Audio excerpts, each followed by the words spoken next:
Tamar Caravan Centre.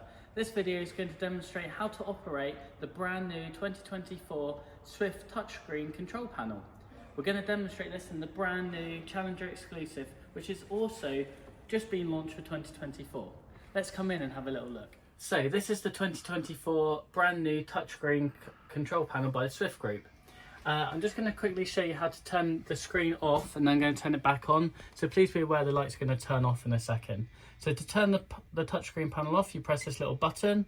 The lights have all turned off. So this is your home screen just here. To turn it back on, you press this little power button just here like this. As you can see, there's a few icons on the screen. I'm going to run through these central ones, which are your main control panels. Then I'm going to briefly explain the ones around the outside for you as well. So the first one is this lighting. So you press onto this one, and this does the internal lighting and the awning light for the caravan. So this is your entry level light. So you literally press the button like that, and you turn it on and off. This one is the awning light, which turns on and off from outside. You can also turn the awning light and the entry light on with their own touchscreen, their own buttons, and also on the alarm fob, depending on the model that you have. This one here is for your dimmers. So you turn it on to dim. So you have your front and your back. So that's why there's dimmer 1 and dimmer 2. Then you can dim these ones down by pressing these like that. So dimmer 2 in this case is at the front of the van.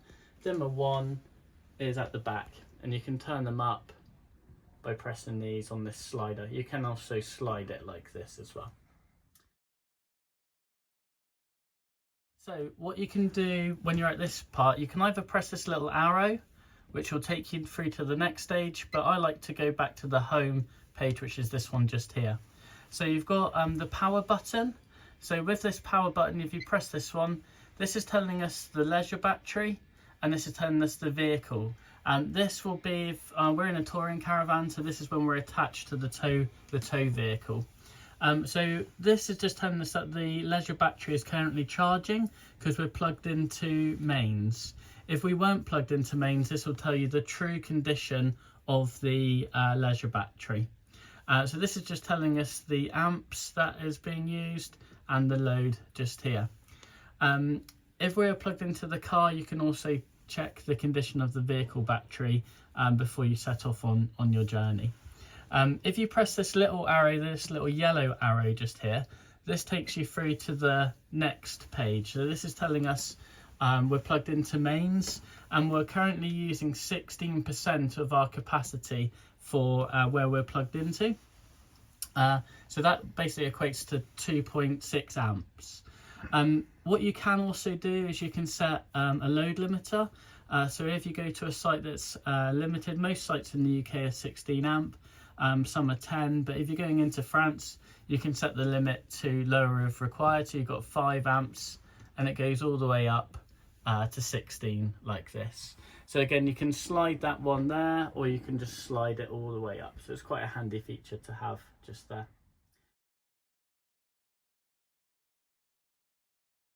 So again, you can either press this little blue button, which takes you through to the next stage, or you can press the home button like this. So this particular van that we're in is a twin axle, so this has got an onboard water tank. Some of the features I'm about to show you would not be applicable if you have a single axle van without an onboard water tank. So to press the water, you just go there like this. So this has got the onboard water tank here. So obviously we're empty, which is also why there's a little triangle up here, which I'm going to show you in a minute.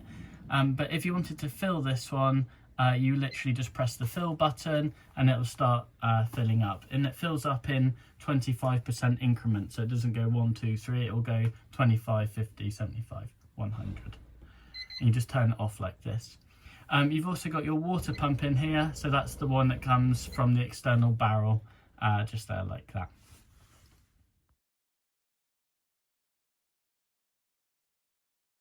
So the next little icon is the Enviro icon. This is more for information really. So this is telling us the internal temperature of the van and the internal humidity of the van.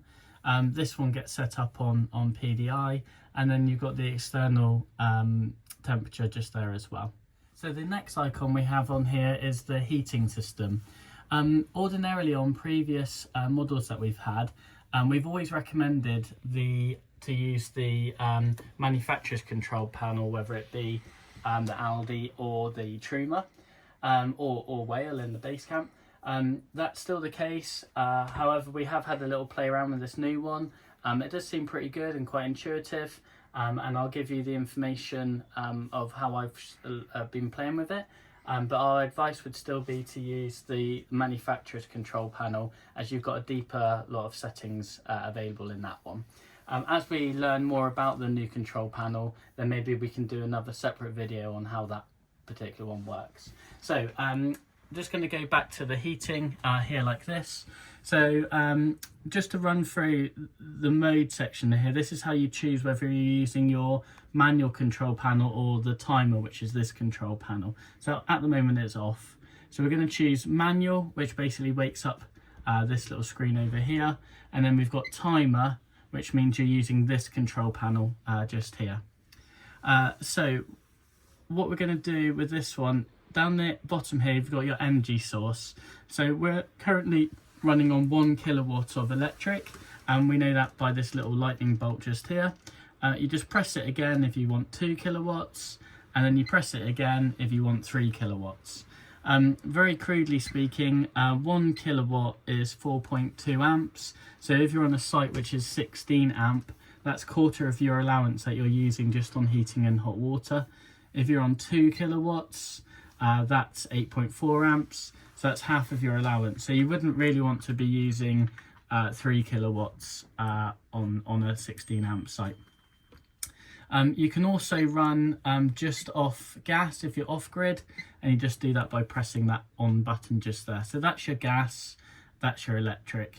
So you can just turn it on and off. So we're just going to run our mains on here.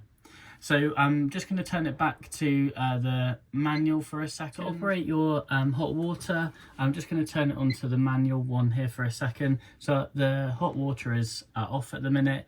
You've got normal, which is this one just here.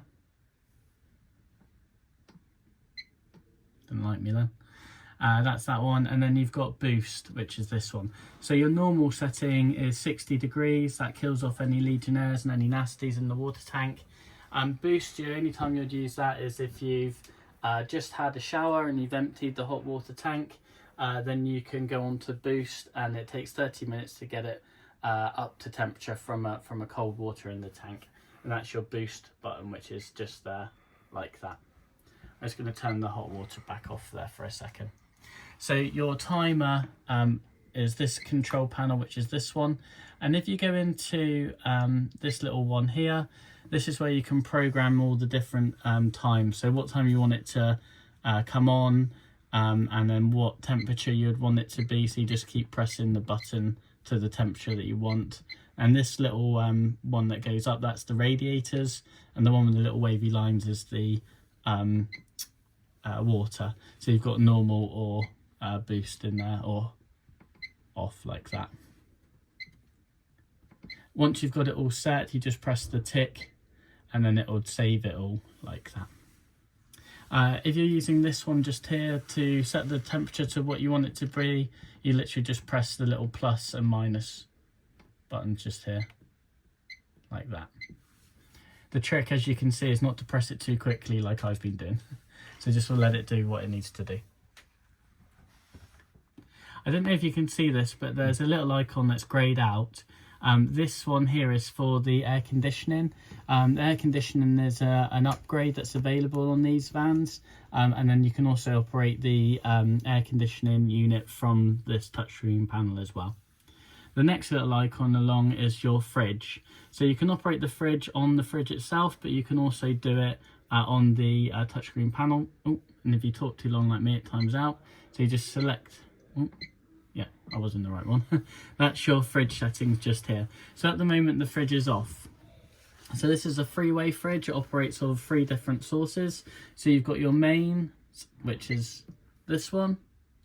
Then you've got 12 volt. So the 12 volt, you can hear the fridge beeping because it can't find the tow car. So this is not your leisure battery, it's the car battery that will trickle feed or maintain the temperature in the fridge. The only ones that will cool the fridge are your mains or your gas. The next one over is gas, and we haven't got any gas running at the moment, but that's your gas just there. And if you select auto, this will generally find the best source. So at the moment we're plugged into mains, so that'll be operating off mains at the minute. To turn the fridge off, you just press the off button just there. You've got the different settings here. So I actually find, so 5 is the maximum, and then you can set, this is basically how hard you want the fridge to work. I actually find, so a lot of people, when it's hot, they will turn it up to 5, trying to get the fridge cold. And what actually happens when you're doing that is the fridge will be working harder, and doesn't actually tend to be as efficient. So I find it actually works best on setting 3, even in the really hot temperatures. That tends to be best, and I find that works best for me. And then this one here just tells you the temperature of the fridge. At the moment the fridge is warm because we haven't had it on for very long. Just on that note, the fridge will run at 10 degrees below ambient. So if it is a warm day outside, we had a really hot summer, if it's like 25 degrees outside, the fridge will be running at 15 degrees. So it is, they are good and they're very efficient, but on hot days you'll need to work with it. We'll also do another little video and explain that one a little bit more also. Okay, so there's 4 icons around the outside here. This one is your help button, which is just up here. I'll show you that in a second. This is your warnings, which I'm going to show you in a moment. This one is your clock and the rest page, and then you've got this one, which is your settings. So I'm just going to run through this one, which is your home page. This basically explains everything I've just run through with you. So it tells you the control, what the little icon is and so on as you work through it. And then you've got 4 pages on this. So again, it just tells you all the differences just there. And there's also got the standby mode, the settings, and all the different buttons and what have you. And then that will go back to that home page, which is the one I'm about to show you now. Then you just press this little back button, it will take you back to this home screen.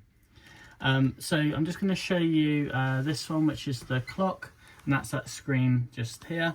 So to go into this one, if you want to change the time and the date, you just press this little button, and then you literally just go up or down depending on which section you want to go. Same with the year. Once you've got it done, you just press the little tick and it stays stored up there. This is also just for information along here. So this is telling us that the leisure battery is charging, or the charging's on. And this is our water tank, and that's empty at the moment. We're plugged into main, so that's all good. And then inactive is the solar panel. So this isn't doing anything at the moment because we're plugged into the mains just there. Then you can go back to your home page, which is just here. And then up in the top corner, you've got your warnings. So there's a little red warning light which has come up, the alert just there. And that was just telling us about the fresh water tank being less than 25%. So that's why that little red light is showing up there. But I left it there just to show you it. This one here is just telling us that there's no battery alerts. That's the leisure battery, vehicle battery. And the AC limit has not been reached, and there's no other alerts just there. And then we can go back to the home page, and then the last one is your settings, which is in here. So this is just telling us the details of this particular screen. You can also set this one, so you can, there's a little beep, so you've got lighting mode, so this is lights in the dimmer and keep the beat on. And you've got the brightness of the, so this is the LCD brightness, this is for this screen. Then you've also got the backlight time, so this is quite bright when you're sleeping in here. So if you wanted to turn it off a bit quicker, you can make it quicker to turn off, or you can leave it on, the backlight on, for a little bit longer. So that's there like that. Water alarms, so you've got them on or off, and then back to the light mode just there. So you've got there is also the app, so you can pair with your app. So this is your pairing. You get your phone or any Bluetooth device and link onto there. It will tell you how many devices have been paired. You can pair up to 5 devices. Once you've got them up there, then you can just press delete if you don't want any of them on there. That's pretty much it for the user setup. So again, once you set this to how you want, you just press the tick button and you're back to the home page like that.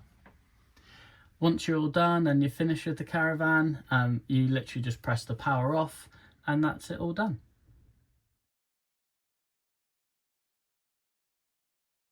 I hope you found this video helpful for the brand new 2024 touchscreen control panel from Swift. If you have any questions or queries, please feel free to give us a call here at Tamar Caravan Centre, or you can visit our website, or if you'd like to watch more videos that we do, you can watch those just here.